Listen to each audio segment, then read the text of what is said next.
भारत ऐसी कंट्री है, महान कंट्री है जिथे डिवोर्स वाला कंसैप्ट ही नहीं सीगा कुछ साल पहला। और सत्यावान सवित्री का सानू बचपन च किस्सा सुनाते सी कि सवित्री ने तो धर्मराज नाल लड़ाई लड़ ली सी कि मेरा पति जिहड़ा उहदे प्राण वापस करो।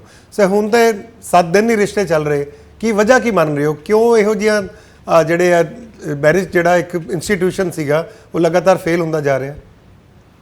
जी जगदीप जी, ये बहुत बड़ा कंसर्न है क्योंकि जैसा भी श्रीधर जी ने बताया, अगर रिलेशनशिप खराब है, वाकई टॉक्सिक है, तब तो डिवोर्स होना समझ में आता है क्योंकि एक खराब रिश्ते में रहना जो है वो उसके मुकाबले बेहतर है कि आप सेपरेट हो जाएं, अलग हो जाएं। लेकिन प्रॉब्लम क्या है, जो आपने पूछा कि बढ़ क्यों रहे हैं? अगर ये चीजें थी तो पहले भी थी, राइट।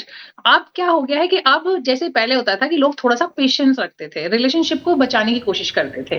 अभी हो गया है कि किसी भी तरीके से लोगों में पेशेंस पूरी तरीके से खत्म हो गया है। आप अपने आस-पास भी देखते होंगे, एक टैबू भी होता था। एक टाइम था जब लगता था कि अगर आपने डिवोर्स लिया, तो घर वाले जो है वो सपोर्ट नहीं करेंगे, फेवर नहीं करेंगे, आस-पास के लोग, रिश्तेदार क्या कहेंगे?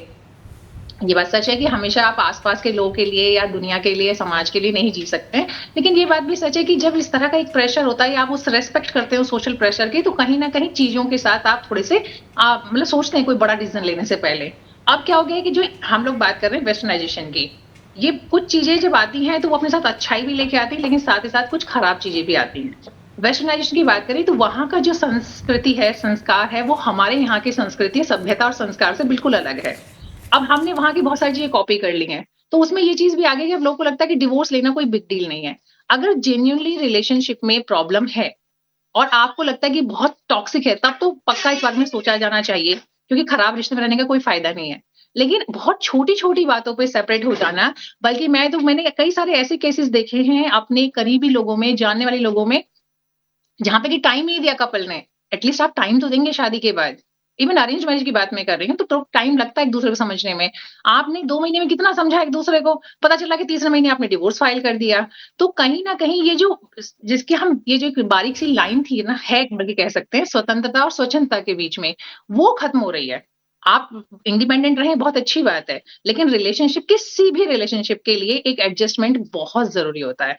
तो आजकल क्या हो गया कि मेरा, भई ये मैं और मेरा तो बहुत अच्छी बात है, लेकिन ये जो हम का कॉन्सेप्ट है ना, जो पहले होता था कि 2 लोग मिलकर के फैमिली बनाते हैं, शुरुआत करते हैं, फिर आगे बच्चे होते हैं, बाकी लोग होते हैं, वो धीरे-धीरे पूरी तरीके से खत्म हो रहा है। और यही रीज़न है कि जब बच्चे बड़े हो जाते हैं, तो वो पेरेंट्स का साथ रहने के लिए तैयार नहीं है।